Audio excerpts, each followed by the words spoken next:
Well, welcome again to another edition of the Nebraska Way podcast, where it's all about how Nebraska is growing and more.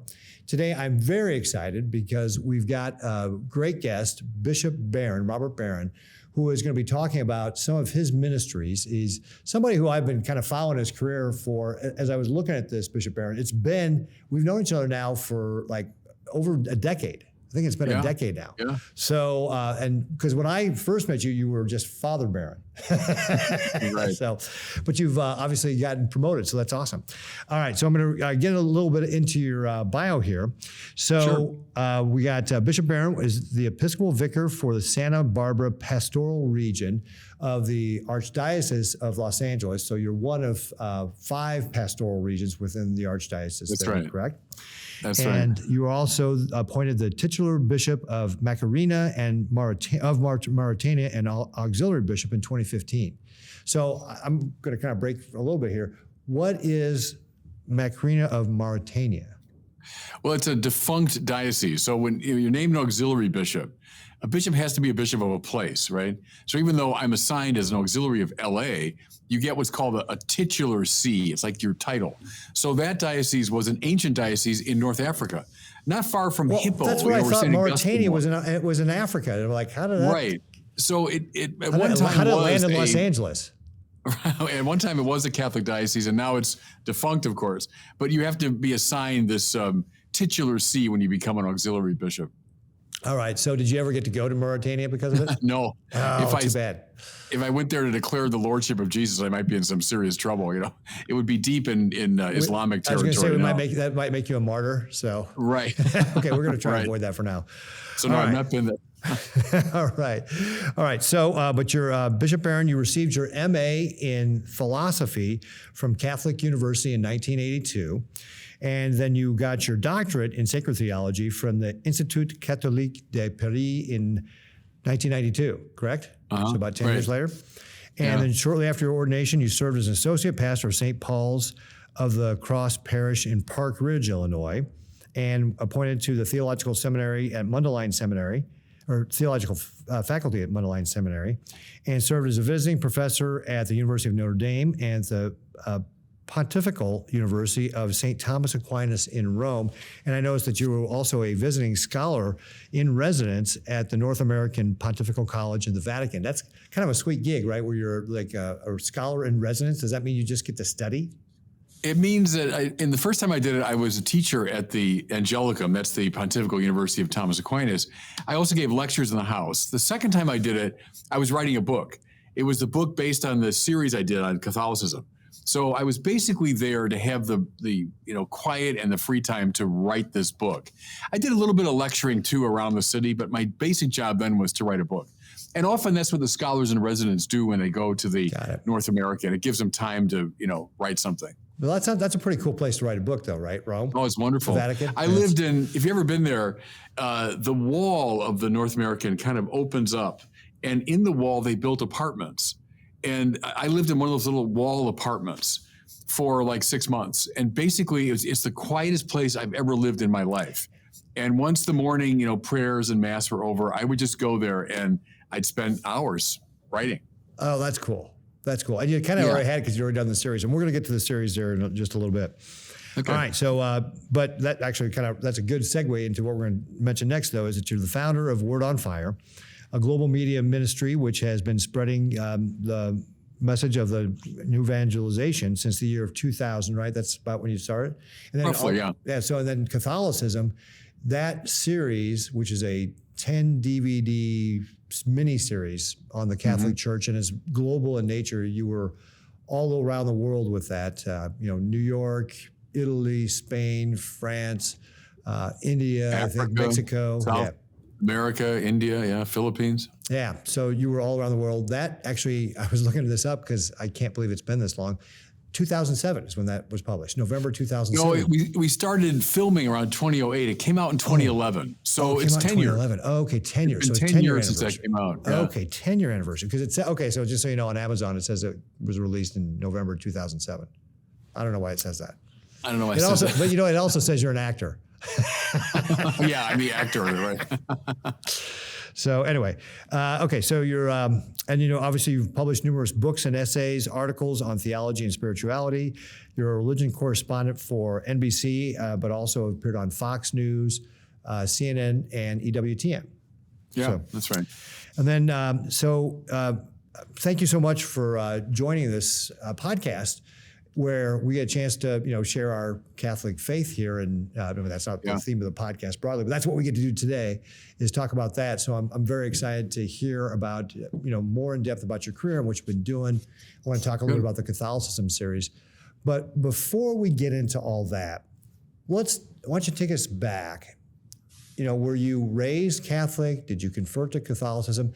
And how did you make that decision that you wanted to become a priest and take on holy orders? Yeah, big questions. The simple answer to the first one is, my parents were Catholics and raised me in the Catholic faith and gave me the gift of faith and religious practice. Where were you raised?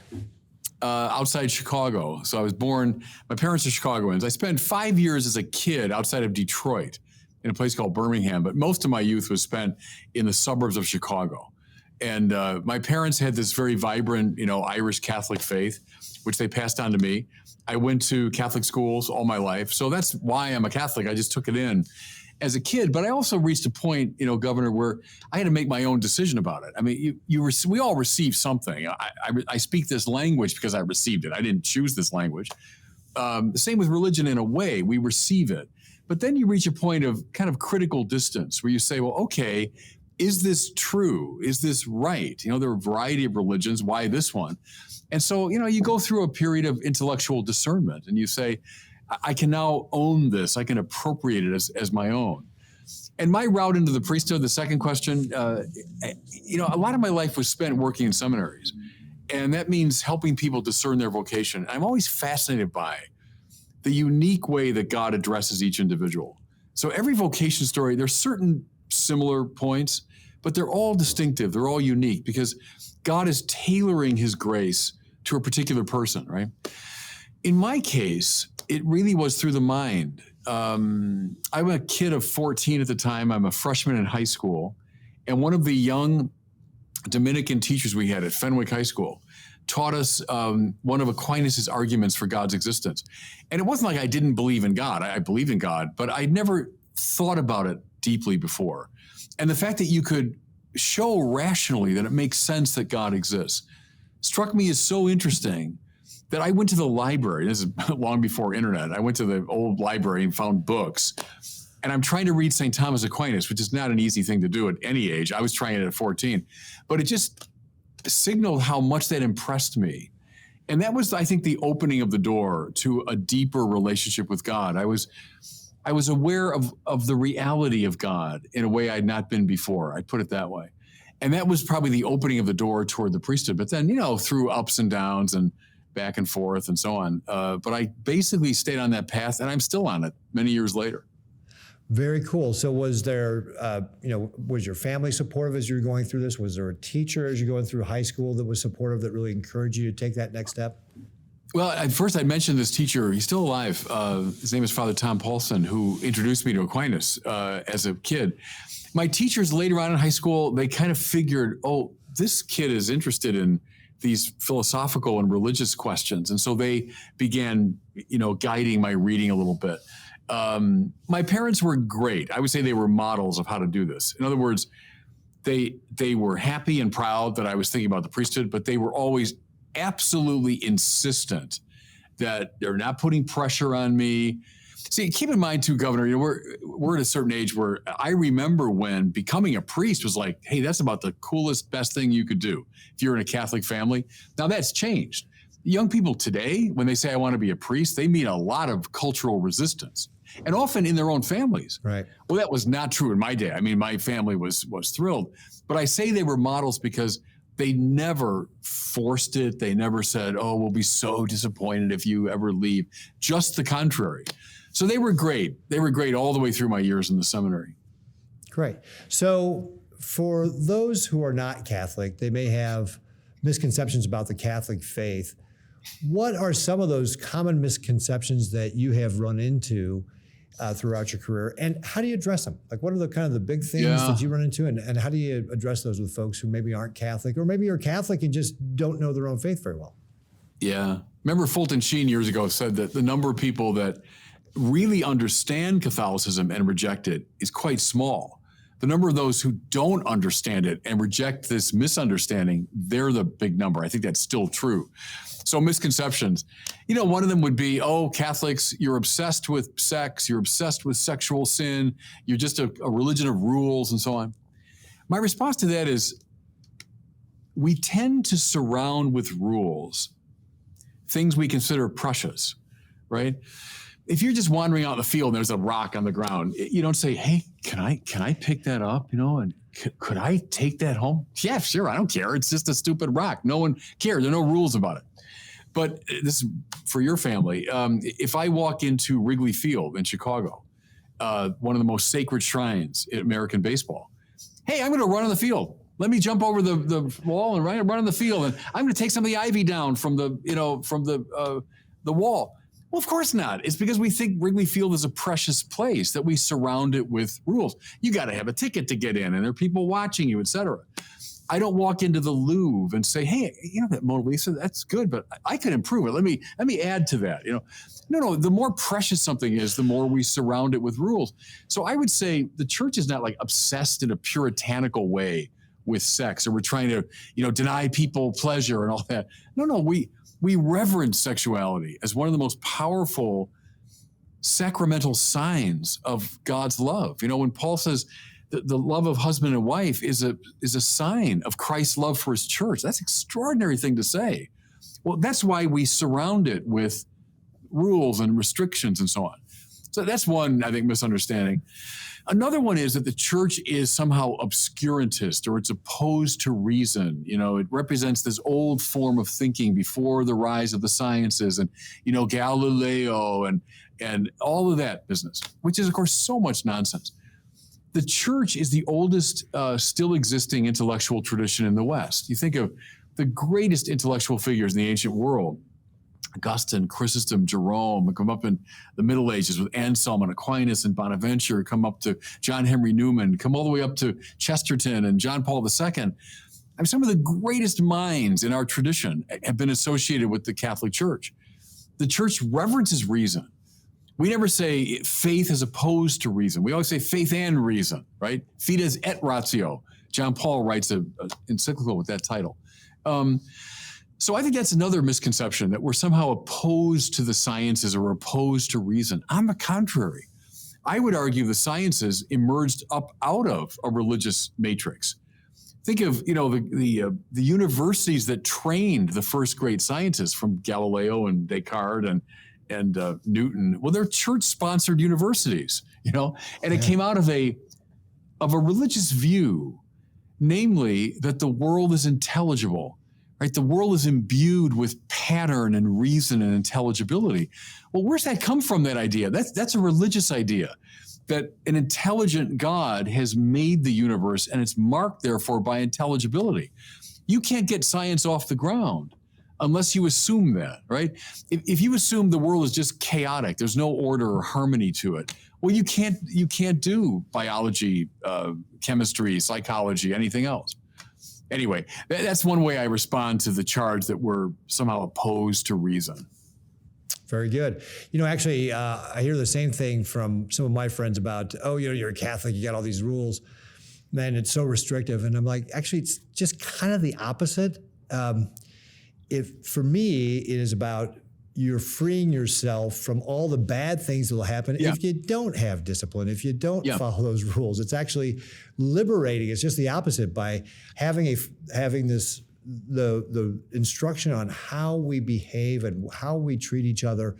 That, and what Christ calls us to do, that actually is giving you freedom, because it's freeing you up from all the bad things that will happen if you just allow yourself the license to do anything you want. You're just going to end up with so many bad things. You are operating beautifully out of a classical and biblical understanding of freedom. And that's one of our big problems, because we moderns tend to think of freedom as spontaneity or total self-creation. I just decide what to do. But as you're quite correctly saying, the classical world didn't see it that way. Go back to baseball again. When I was a kid and I'm learning baseball, and I have coaches, and my father first, and coaches who were knocking out of my body and my mind and my hands bad habits. And they were inculcating in me the moves of the game, right? I played golf yesterday. Like most golfers, I'm a bad golfer, because golf is the hardest game ever devised, I think. But the same with golf is that we got so many bad tendencies, and you got to put in your body the laws that make you free. So the beautiful experience when like, hey, now I can hit that ball. Now I can, hit the green from 185 yards, and now I can sink that putt. It's not because I've flouted the laws. I've internalized the laws, right? So that's a true. Great analogy. No, but I think it's dead right. And that's what the classical people understood. Playing a musical instrument is you have to get the laws in your body. And now, hey, I'm free. I can play Chopin. I can play Mozart. I can play Ray Charles because I'm liberated from all the constraints, So now the moral life, same thing. I got all these attachments and habits and inclinations that have kind of weighed me down. If I'm a saint, I'm free. I've been freed from that, so I now can live as fully and richly as I want to. So I think, Governor, that's one of the most important things the church can teach our culture is a renewed sense of what freedom means. Now, bring John Paul in again. He said over and over again, freedom and truth, right? Freedom and truth, because without truth, freedom becomes, as you said correctly, license. License is boring at the end of the day. Hey, kids, go out in that field, just do whatever you want. Kids will be bored in 30 seconds, right? We all know that. Give kids rules. Here's the field, and here's the game, and there's the bases, and that's foul, that's fair. Now they start having fun, right? So our society, I'm sorry, I'm lecturing here too much. No, that's okay. That's why we have you on. People don't want to hear me when we do these podcasts. They want to hear you. I think our society is a version of that. It says to people, off you go. Just go, do whatever you want. Define yourself any way you want. Just live. Well, that's crushing to the human spirit, finally. So we need the truth, which grounds freedom. And that's a religious message. Yeah. And that's a great point, because I think that, again, in modern society so much, we do feel, and I think it's a great thing about the culture of America that we value individuals, we value their freedom, we value their rights. Yeah. But we've gone so far in that we've taken away from that sense of community, which is also important, right? I mean, God meant us to live with each other. And we see it in, actually one of my questions down the road is also, declining church attendance, but we see it in declining participation in civic organizations, right? So we do see people kind of being less engaged, and unfortunately, the technology really makes it even easier to be more disengaged, right? How many people, spend all their time on Facebook or Twitter or things like that? You can totally get caught up in this digital world that has nothing to do with the people who are just outside the walls of your house or your apartment. Yeah. No, I agree with all that. And it worries me a lot. Even as I use social media, a lot of my work is using the social media to propagate the gospel. Good. I think we have to do that. It's where young people are. But this thing where everyone's looking at their machine all the time, it's deadly. There's been a lot of study on the correlation between screen time and depression. I find that totally credible, that the more screen time, the more depressed you are. So to get people to look up, look at each other, look them in the eye, have a real conversation. I read something recently very interesting that years ago, I still remember this. You go to a doctor's office, right? Now maybe they had magazines and stuff, but we'd all be sitting there. Well, there'd be someone next to you, and you might say, how you doing? Good to see you. Or maybe someone you know, and how's your mom? How's she doing? Now you go to any public place like that. Every single person, right, is just absorbed in their machine, which tends to isolate them and hyper-individualize them. The Catholic contribution here is that great notion of the common good. And that goes way back in our tradition. Yes to individual rights, absolutely. They're endowed by their creator with certain inalienable rights, absolutely. And an individual freedom and initiative, I'm all for it. But that's in the context of the common good, which is our shared life together. I mean, how we find common goals so that, yes, as individuals, but we can all come together in seeking a common goal. who articulates that? And I would say classically, the churches did that. The pulpits did that. Religious publications did that. Religious broadcasts did that. If those are declining, as indeed they are, that's dangerous for the society, because now who's articulating the great values that bring us together? If we're all just caught in our little, iPhone individual space, we've lost the common good. That's a problem. Yeah. And our founders absolutely believed in that, coming together for the good of the country. And of course, they sacrificed greatly, personally, to be able to make that happen. Many of the people who signed the Declaration of Independence, ended up after the revolution totally broke, totally destitute, because they sacrificed everything for that. And they absolutely believed that our Judeo-Christian values were important into running our republic. In fact, I was reading an article, this was a few years ago, Clayton Christensen, who is a Harvard Business School professor, had a Chinese professor who was studying America over for dinner right before this Chinese professor went back to China, and asked him, what's the most interesting thing you've learned about America? And this Chinese professor responded, well, how important your religious values are to the functioning of your society. And by the way, you're losing that. Yep. Those are both true, sadly. They're both true. Well, the second one is sad truth. The first one is very important. And, Alexis de Tocqueville saw the same thing in 1835. He comes over here from France, and he exalts in this new American society, which he was surveying. But he said, look, there's a shadow side, because that rampant individualism. If we just focus on freedom and individual rights, we lose what is cohesive. What's the solution? De Tocqueville said, 1835, the vibrant religiosity of this country. That he's coming from a France that was already starting to secularize itself by that time. And he saw in America this very vibrant religious culture, which informed the polity and enabled it to avoid the pitfall of individualism. So he said, look, as long as your religious institutions are healthy, your democracy will flourish. But he insinuated if they become unhealthy. Now, from 1835, it took a long time, but now we're in a time when they are becoming attenuated, our religious institutions. And that does have a very deleterious effect on the wider society, because, as I say, who's articulating the great moral and intellectual values that provide a sense of the common good? So quite right. And that's maybe where the fight is today, with our individualism coupled with a disaffiliation from religion. That's a dangerous combination. And we religious people have got to be in the front lines, I think, of that argument. Yeah. And it was interesting also in de Tocqueville, he talked about, in England, if you'd think projects, it'd be some great lord that was going to sponsor it. In France, it'd be the government.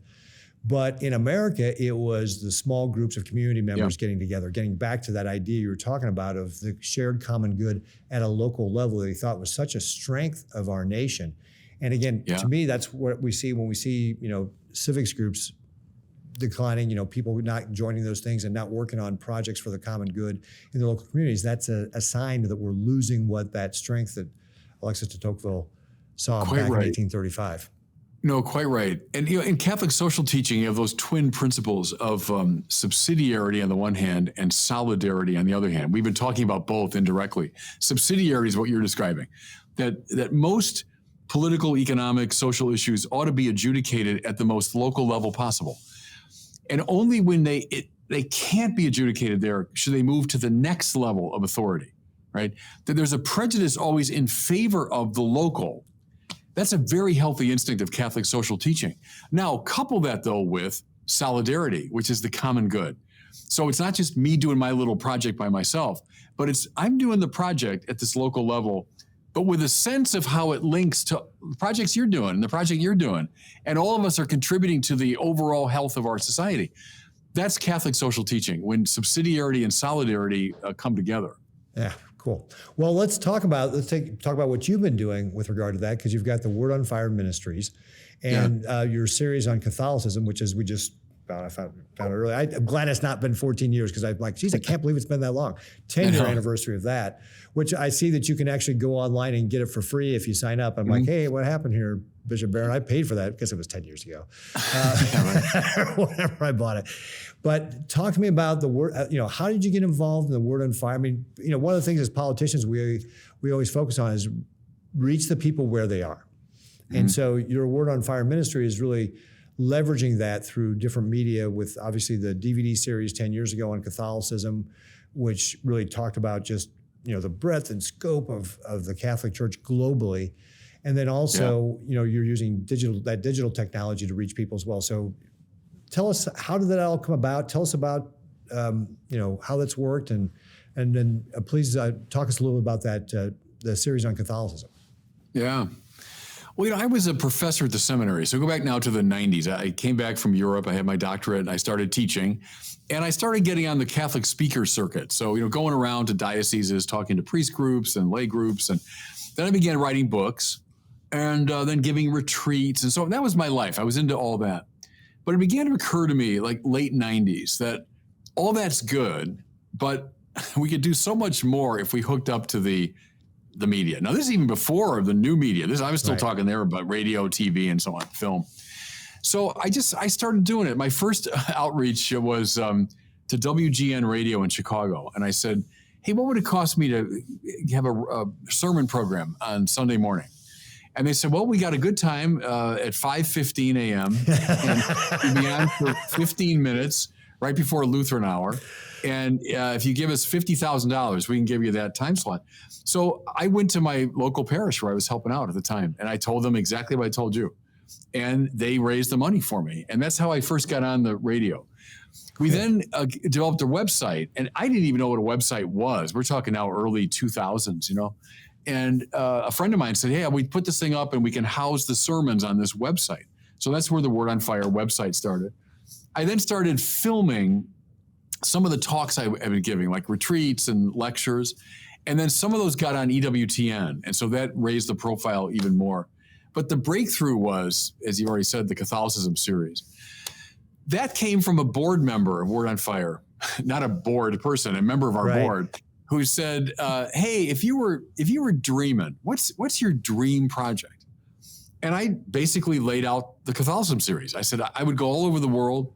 I would show the most beautiful, compelling Catholic sites, and I would talk about the faith in a way that was beautiful and true and compelling. And they said, okay, let's try to do that. And so long story short, we started the fundraising, and I got the permission I needed. And as we scraped together enough money to go on one trip, we would do it. And in the early days, I didn't know if we could finish it. I didn't know how many we'd do. And the economy collapsed. We started filming 2008. Remember, the economy around the election of 2008 collapsed. A number of our donors said, hey, Father, I'm sorry, I can't support you now. Kept scraping, and it took us about 2 years to go all over the world, a little bit at a time. We finished that series, and I said to the crew again and again, I said, there's a lot of people of goodwill that do sort of mediocre projects for the church. I said, I want this to be at a high level. I want it to be like PBS level quality, right? So we got home and I said, well, let's try it. Let's send it to PBS and see what they say. No sense that they would ever do it. I was convinced they would turn it down. So we sent it to PBS in Chicago, WTTW, and they called us back and they said, hey, we love this. We think it's beautiful. We think it's great. It'll appeal to everybody. And so then they syndicated it all over the country, and it was 200 and some stations picked it up. So that's what really put us on the map then. The series got out, really widely, and then provided too enough financial base for us with the sale of it to really get our ministry established. And then that's how Word on Fire, kind of got institutionally set up. And it's just kept growing through God's grace. And, I keep following the lead, I hope, of the Holy Spirit, and using these media in creative ways. Very cool. So how did that, because obviously that was the kind of more traditional media, you talked about WGN and PBS, and probably some of our younger listeners are like, what is that? What is all that? They don't know. But how did you get into the digital world, and how has that helped expand the scope of what you've been able to do? It's a whole other part. Now, that's maybe the 2007 date you had, because YouTube began, I think, in 2006. So I heard about this thing that you could put any video you have up on this channel. And I said to some of my colleagues, why don't we just do I don't know, commentary. Like I'm talking about movies or about what's going on in the culture. I'm doing, positive, negative, whatever. Let's just put them up and see what happens. And so by early 2007, YouTube had just been around for a year. We got the first video up, and it was a commentary on a Scorsese movie called The Departed. And I did a number of movie kind of reviews in the early days. But the wager was, if I talk about the culture and bring out some of the religious dimensions or show that there's a link to the faith, that might get people's interest. And so we got I remember a donor came forward and said, can you do something creative with this money? So I said, well, we have this YouTube idea. That's how it started. And I remember, Governor, in the early days when there'd be like 300 views I say, oh, wow, really? 300 people are watching it? So we started very small, but because we were fresh, we had something up, pretty much every week with new video. And then the interactive quality of social media. So you put a video up, well, people can comment on it. Hey, I love this. I hate this. I don't agree with you. And then I would jump on there and I would start, arguing back. I got a little traction with people that would never come to church. They'd never dream of darkening the door of our church, but yet here I was able to engage them about a movie or something. So that's how the social media stuff started. Then we launched into Facebook, and then that really took off. We've got well over 3 million followers on Facebook all over the world. So yeah, I've used them, I think in a way that's helpful to the church. I get the dark side of social media, as we've said. I get it. And some of the meanness, I don't read the comments on my Facebook page. That's just soul sucking. It's a good idea. That would depress me. It's a good idea. So I get all that, but I still think it's worthwhile for the church to be present there. That's how that started, and it just kind of kept growing over the years. So you talked about the principle of subsidiary. What can regular lay people do to help combat some of the things that are going on? We talked about, let's talk about kind of the basic unit, the family, and how that's really been under assault. What are some of the things that we as lay people can do to help, strengthen some of the ideas around the family and community and, spreading the gospel and that sort of thing? Yeah, I say live your family life in a vibrant, happy, and public way. Let people see what it looks like to have a well-integrated Catholic family, a family that prays together, famously stays together. Witness to your faith in your family life. Witness to moral values. Let people see what you stand for. Show up. I think a lot of life is, who said that? Was it Mark Twain? Is showing up. And I think to show up publicly as a family, and to put your values on clear display, not obnoxiously and not browbeating people, but let them see what you stand for.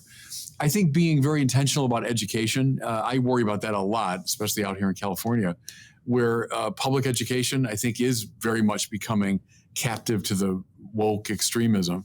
So be attentive to the way your kids are being educated. Get into that debate, get into those public conversations. And just don't be reticent. I say live your family life and your Christian values confidently and publicly. That's something lay people can do. Yeah. And actually, I'm glad you said that, because one of the things that I tell people, because a lot of people talk to me about, what can we do? I say, well, when do you go out to a restaurant for lunch or dinner ever? And they say, yeah. It's like, well, make sure you say grace before you eat. And as Catholics, it's really easy, right? Because we could do the whole sign of the cross thing and everybody knows. But even if you're not Catholic, you could, some faith traditions hold hands or whatever it is. But say that grace before meal, because then other people know, oh, it's okay if I express my faith in a public place, which really kind of leads us into kind of the next thing, which is, here in this country, there's this famous line about separation of church and state. Oh, here we go. Which is, of course, did I pop out there for a second? I just lost you for about 10 seconds, but we can pick it up with the church state. No, it's too bad, because what I said was really genius, but okay. Well, say it again. No, say it again.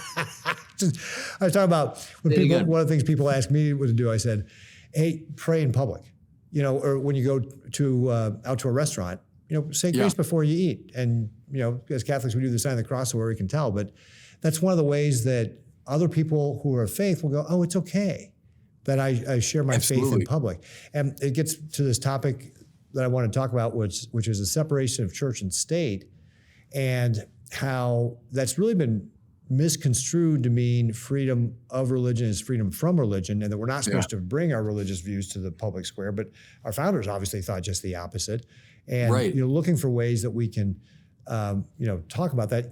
Talk a little bit about how you think about what is the church role in, the public square and policy and politics and all that. It's a hugely important issue, and you're right. I mean, the separation means that there's no officially sanctioned religion. The government doesn't officially sponsor a religion. So that was the standard, say in the English colonies, that the Anglican Church was sort of the established religion. Well, our founders didn't want that. It doesn't mean for 1 second that they wanted religion out of the public square. On the contrary, as you say, I can find text after text after text from our founders where they say just the opposite. So not officially sponsoring a particular religion, I support that. I'm behind that. But that doesn't mean for a moment that we kind of denude the public square. I'm thinking there of Richard John Newhouse, the naked public square, that it's just denuded of any religious value. Absolutely not. On the contrary.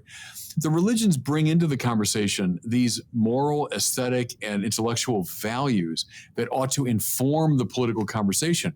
Otherwise, it does just become a contentious play of freedoms. My freedom against your freedom, and they're going to contend with each other.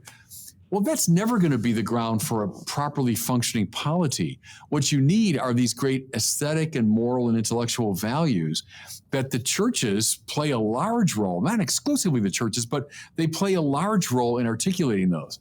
And that ought to inform our policy decisions at every level. If I'm not legislating in line with justice, I'm not legislating properly. Go right back here to Martin Luther King and the letter from the Birmingham City Jail, where he invokes St. Thomas Aquinas beautifully. That an unjust law is unjust because it's opposed to the moral law. And if it's opposed to the moral law, it's opposed to the eternal law of God. Well, that's Thomas Aquinas. And Martin Luther King took all that in and said, right, that's why I'm against these Jim Crow laws, because they're an affront to God. Well, you stop talking about the eternal law and the moral law. What's going to happen is a lot of unjust, we call it positive law or particular law, will emerge. And that happens all the time. So simply a contentious play of freedoms is not a healthy recipe for a polity, but rather one that's informed by these great values that come largely in our culture from the religions. Yeah, absolutely. Now, one of the things that we're really blessed with here in Nebraska is we've got a strong Catholic community, especially in Omaha.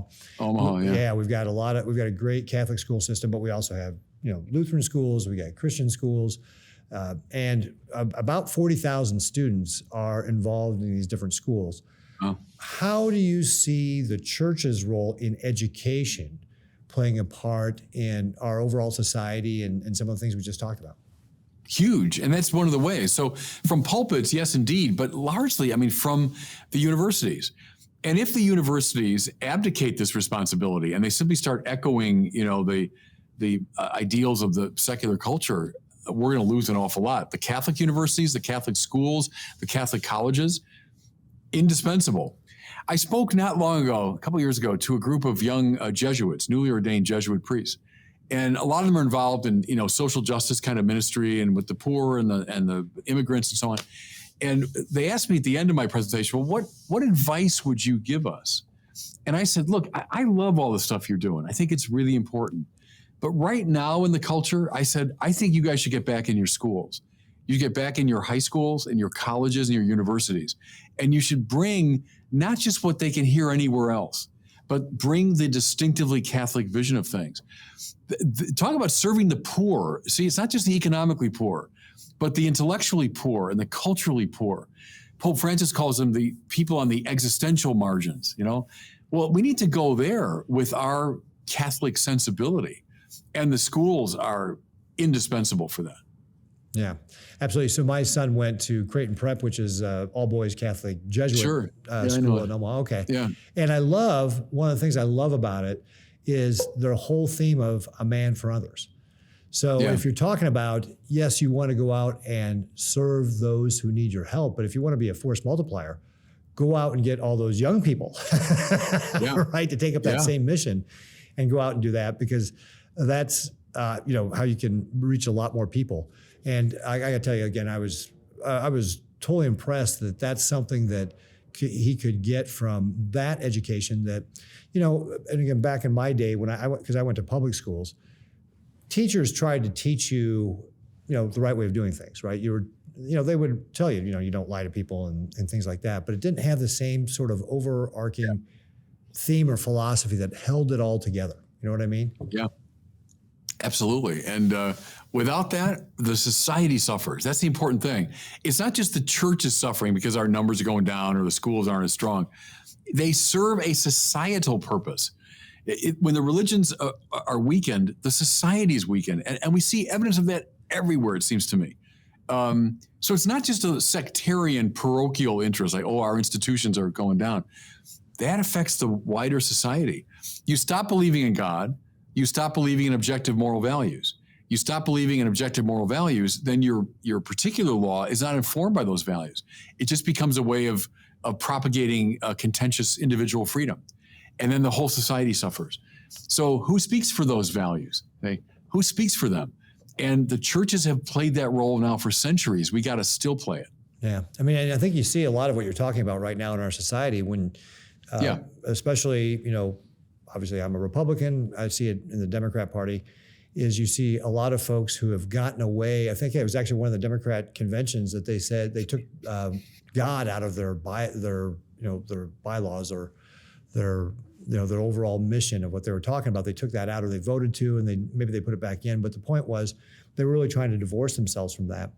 And what then I see in the Democrat Party is a lot of just what you're talking about, a lot of different special interest groups that are really kind of fighting each other over whose rights are most important. I mean, a lot of tension and conflict that way. Look at, two of the most fundamental principles of our democracy, equality and rights.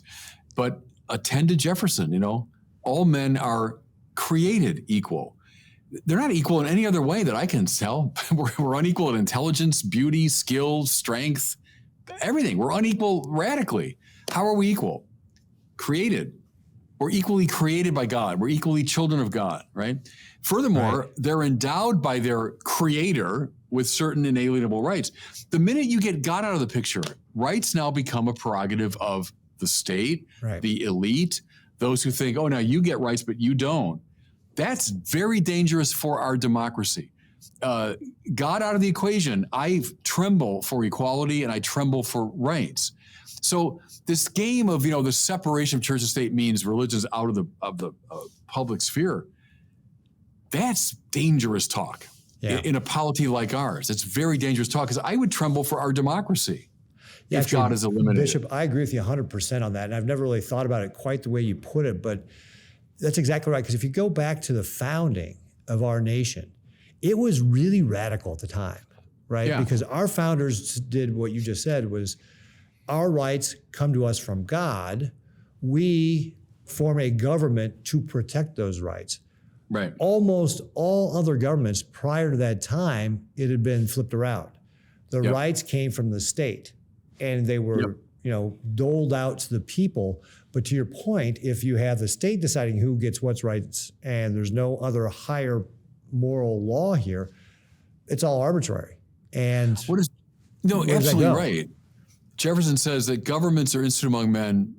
Why? To secure these rights. It's a very important observation. Not to create them or ground them or establish them. No, they're established by God. Governments exist to secure them, right? To make sure these rights stay respected because they're not coming from the government. The government there is a bit like a police force. It's not making the law, it's enforcing the law. Government's there to enforce this moral and spiritual law of our equality and our rights.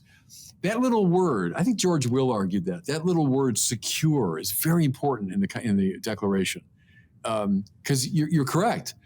You get rid of that, it's now governments exist to establish them, to create them. If they can create them, they can uncreate them. Right. If they give them to some, they can take them away from others. That's dangerous stuff, Yeah, absolutely. So we talked a little bit about the family. What can parents do We talked about the importance of education, but what can parents do specifically with regard to their kids? What kind of things would you recommend? Like, hey, if you want to raise a good kid, what would you do? I tell parents to love each other. I think it was Father Hesburgh said that, what's the best thing a father can do for his kids? And the answer was love his wife, and vice versa. Parents can love each other and be models. A parent, I think of my dad this way. My dad had a high school education, which was typical in his time. He wasn't well educated, wasn't much of a reader. He didn't teach me with eloquent words so much, but I learned moral values from him, from watching him behave, which meant self-sacrificing love for his wife and his kids. There was zero doubt in my mind my father would give his life for me. I say it without hesitation, zero doubt in my mind, that he came home every night and cared for his family and provided for us. He wasn't indulging his own kind of private desires. He was living for us. That's what parents do. And what my mother too, what they accomplished thereby was they taught me more eloquently than any book ever could, than any philosopher ever could, because I saw it in action. Parents should love each other and love their kids and witness to these values. That's how I learned right from wrong. I watched them. When I read Aristotle for the first time many years ago as a kid, and Aristotle says, how do you learn the good life? Answer, watch the good man. That's a darn good answer. In other words, he didn't say, well, consult a book that has a list of moral values. No, find the good man. So for me, it was zero question. My father, I knew that was a good man. So what's morally right? Well, what would my father do? And that's still to me, all these years later, my dad's been gone for decades now, but that's still my guide. What would he do? That's what I'll do. So find a good man and follow him. So parents, be those good people for your kids. That's the best contribution you can make. That's great advice. And it really gets back to also one of the topics we just touched on a little bit earlier, which is what your father modeled was not just licentiousness. My freedom is I can get to go do anything I want, which means ignoring my kids and buying a sports car instead of a minivan, things like that. But it was like, oh, my kids are precious to me, so I'm going to behave in a way that, shows that I love my wife, I love my kids, and I'm going to follow these rules. And that's actually, again, freedom, because I'm actually doing the right thing that is going to be treating this thing that is so precious to me in a way that is given, that shows how much I love them. Absolutely. I remember these years ago, I was a little kid, and I had signed up to be an altar server, right? And I went to the first meeting, I think it was, and I didn't like it, and I thought, I don't want to do this. And my father, I remember just sort of, crouched down and looked at me and he said, kiddo, you don't have to join anything, but once you join, you got to stick with it. And so I did. I became an altar server, and now I'm a bishop, but look, it's how many years later, I still vividly remember that. You don't have to sign up for it. But once you do, you got to do it. And what he was teaching me was integrity, being true to a promise, being true to a vow.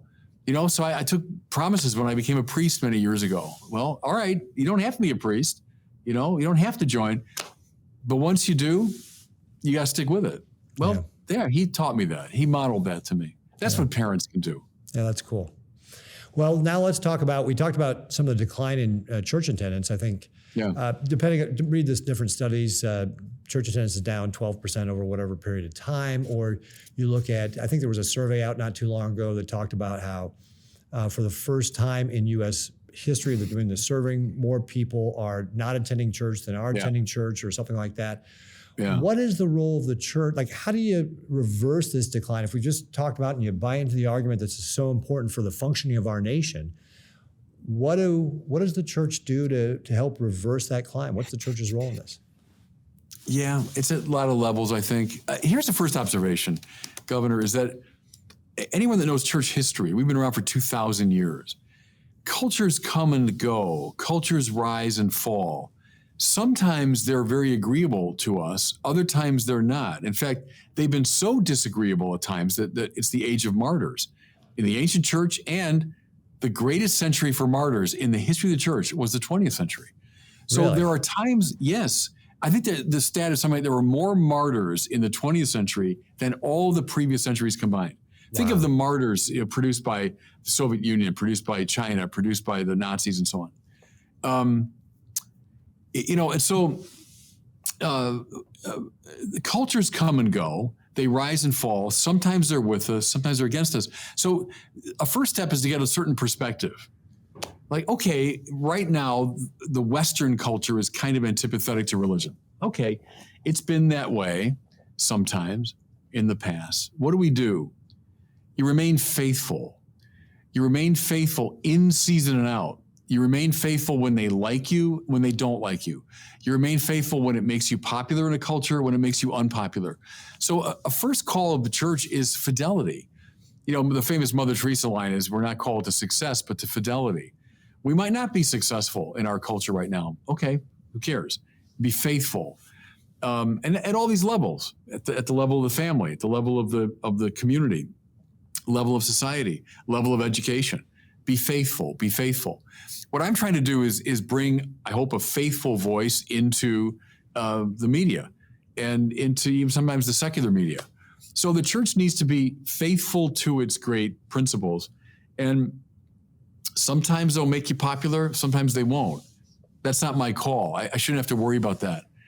Be faithful in season and out. No, that's a great answer. That's a great answer. You recently rolled out a new video series called The Creed. Talk to us a little bit about that. What's all behind that? Well, I call it my COVID book. A good friend of mine, Father Paul Murray, who's a great spiritual teacher in Rome, a couple of years ago said to me, the next book you should write is a book on the Creed to help people understand, in a sophisticated way, what we believe as Catholics. So I had that in the back of my mind, and I had begun work on this book. I had written, 50 pages of it. But then, my job, I got a complicated job. I'm traveling all the time. And, I just didn't have time to work on it. Well, then COVID came, which was awful, of course, in many ways. But it did have certain advantages. And one was I wasn't traveling as much. I didn't have to go to all these meetings. They were by Zoom, and I'd still be at my desk. So I had more time. And I got back into that book and plowed through. And basically, in the first year of COVID, I then finished it. So we published that book just a few months ago. I'm very happy with it. And then we decided also during COVID to do a film series based on it, which was normally when I do these, I'm in front of an audience, which I like. To me, it's much easier to talk to an audience.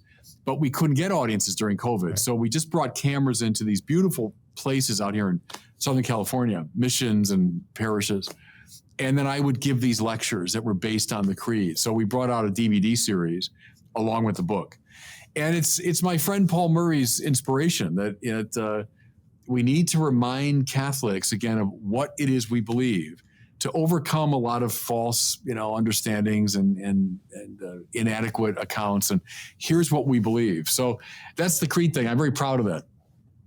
Very cool. Very cool. Yeah, the pandemic has had a lot of impacts on us, but having more time, I think, was something a lot of people had. So. Yeah, some were positive, yeah. Yeah, so that's, and actually, it was one of the things I remember early on talking about with one of my friends, when, March of 2020, April 2020, when everybody was really asked to limit their mobility, stay home, and obviously there was a lot of uncertainty, a lot of, people were worried about things, but it gave us an opportunity to also reflect upon, well, what's really valuable? What's really important in my life? And, get back in touch with, well, I got an opportunity to spend more time with my family. So let's try and make the best of what is a bad situation. Let's try and make the best of it by, appreciating our family, spending more time with our family. Yeah. Yeah. I did a little video at the beginning of COVID, and I cited the great Catholic philosopher Blaise Pascal. He said, most of our problems flow from the fact that we're unable to sit quietly in a room by ourselves. And what he meant was we spend most of our lives distracting ourselves from the important questions, of God, of truth, of meaning, of who am I, where am I going, what's life all about? So, that's too much. I'm going to distract myself with, activities. And in his case, by the way, it was gambling. He had kind of a gambling addiction, Pascal. So he'd go to the gaming tables and he'd say, that's what most of us do. We divert ourselves. If you could sit alone by yourself in a room and confront and think through these questions, you come to a deeper place, So at the beginning of COVID, I said, hey, everybody, here's maybe our chance, is that we can't interact as much. We can't. At that time, we couldn't go out to, anything, restaurants or bars or sporting events, we can spend more time sitting quietly in a room by ourselves. And that's not all bad. Yeah, cool. All right, so we're kind of starting to wind up the hour or so that we're spending together here. But tell me, do you have a favorite? So this is now fun stuff, okay? So we've talked about some very deep topics here, but I want to just get some fun stuff in too. So is there any particular story or fun thing that struck you out of doing the film series of Catholicism or anything on any other project you've been doing where it was just kind of a fun, cool, neat moment, anything that just kind of stands out to you? Well, there were a number of them in the Catholicism. The one that stands in my mind is we went to a place called Namogongo in Uganda. I taught at Mundelein Seminary for many years, and I had a lot of Ugandan students. And so when we were planning the series, I said to them, all right, if I go to Africa, to talk about Catholicism, where should I go? To a person, they all said, Namogongo. Namogongo is outside of the capital. Is it not Kinshasa? Anyway, it's outside the capital of Uganda. It's where Charles Lwanga and his companions were martyred. He was a young guy in the late 19th century, and he refused the king's sexual advances, and he said, I'm a Christian, I won't do that. And so the king put him and his companions to death. They burned Charles Lwanga at the stake in Namogongo. And anyone watching that scene at the time would have said, well, there's the end of this goofy new religion. The king just put these kids to death. Well, now on their feast day, which is June 3rd, about 500,000 to 1 million people descend upon Namogongo for this brilliant mass and celebration, So we were there, and there's this sea of black faces. So it's all African people. And then my little crew, this little group of white faces. So we kind of stood out. Well, as the priests are coming in, right, this long procession of priests, I hear, Father Barron was one of my students from years before who had gone home to Uganda, never thought he'd see me in Uganda. And and that happened several times. And then at the end of that mass, the sea of people, right, I did a little stand-up for the camera, and I said, Tertullian, the great church father, said, the seed or the blood of martyrs is the seed of Christians, right? The blood of martyrs makes the church grow. I said, was that true in this case? And I said, you tell me. And then the camera pulls back, and you see the site where Charles Lwanga had been burned at the stake. And then surrounding him now, these million people, that's maybe the most memorable moment for me of the whole trip, is it just shows the vibrancy of the church, over the centuries, surviving persecution, surviving the worst of a culture that's grown antipathetic. But there it is, 1 million strong every June 3rd. Oh, that's cool. So anyway, that was a lovely moment, yeah. So what was the most beautiful site that you went to from just an architecture standpoint? What site as you traveled the world doing Catholicism struck you the most? It's one that I knew well, but the way we were able to film it was so cool, was the Sainte-Chapelle in Paris. So I had studied in Paris for 3 years. I knew it very well. It's this little jewel box of a Gothic church. It was built by Louis IX to house the crown of thorns, which he had purchased from the Byzantine emperor. And so it's this gorgeous jewel box. Well, I'd always been in it with, hordes of tourists and, well, this time we got in about 6 a.m. So we get permissions to film like really early or really late. So we got there about 6 a.m. and there wasn't a soul in it. And as the sun is coming up and those windows begin to sparkle, that was pretty unforgettable. And we did a little stand-up in there. And I've got a picture, which I treasure. It became the cover of the book in the series. After I did my stand-up, our cameraman said, hey, Father, why don't you come in the main door? And that door, I never had come in that door. You always come in from a special tourist place, right? But here was the main door of Sainte-Chapelle was open. And so I went outside, opened the door, and I stepped in, and he took the picture. And the minute we saw it, we said, that's it. That's the cover of the book. That's the cover of the series, because it was me kind of opening the door to this gorgeous place, So from a purely physical beauty standpoint, probably the Sainte-Chapelle. What about the one place that you think is the least known to people that if you're a Catholic, you want to really point this out and say, hey, almost nobody knows about this, but you really should pay attention to this place? Well, I mean, one would be Namogongo, I think, is probably most Catholics don't know that place. But maybe another one, again, extraordinary memory, was Calcutta. which was the worst place I'd ever been in my life. It took us 2 9-hour flights to get there. We arrived I don't know when we arrived, middle of the night, and then we go to the hotel. But the next morning, just to see Calcutta is staggering. I don't know if you've ever been there, but it's just one of the poorest cities in the world, and things that you just don't even want to talk about that you see there. And but there we go to Mother Teresa's mother house. So where she lived and where she established the order, she's buried there. And to see her sisters in that distinctive habit and just radiantly joyful doing their work in the midst of the worst slum in the world, that was deeply moving to me. And we said Mass right at the tomb of Mother Teresa. And I thought, they'll come here in 1,000 years. She just died a few years ago, in the late 90s. But I said, they'll come here in 1,000 years to venerate this grave. So that was a marvelous place. Not physically beautiful, but spiritually beautiful. Very cool. Well, we've probably run up against our time here. How can people continue to follow what you're doing? What's the best way for people to follow your ministry? Where are you in social media, all that sort of good stuff? Go on wordonfire.org. So that's our website. And that would link you to pretty much everything we do, to all the DVDs and the videos and the YouTubes and the articles and so on, the books you could buy there. So wordonfire.org is the best place to go. All right. Great. Thank you very much. So you don't want to give out your Twitter handle or Facebook or anything like that? Facebook is just, I think, Bishop Barron. I'm never good at that stuff of what all the handles are. So I have all these young people that do that for me. But go to wordonfire.org. You can find everything you need probably. All right. Well, just so you know, Bishop, they don't give me my passwords for Facebook or Twitter. I'm not allowed to have those things. So that's probably good. I don't either. But thank you so much. It probably is a good thing. Thank you so much for joining us. It was great catching up with you.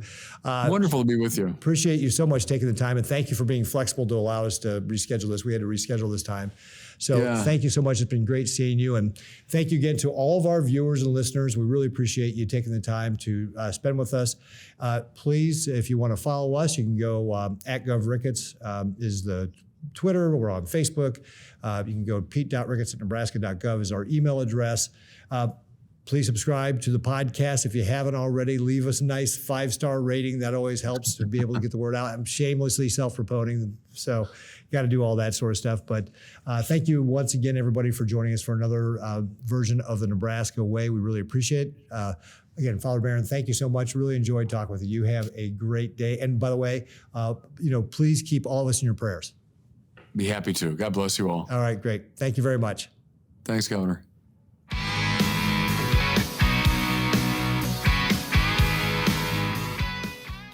Paid for by Pete Ricketts for Governor, 1610 N Street, Suite 100, Lincoln, Nebraska, 68508.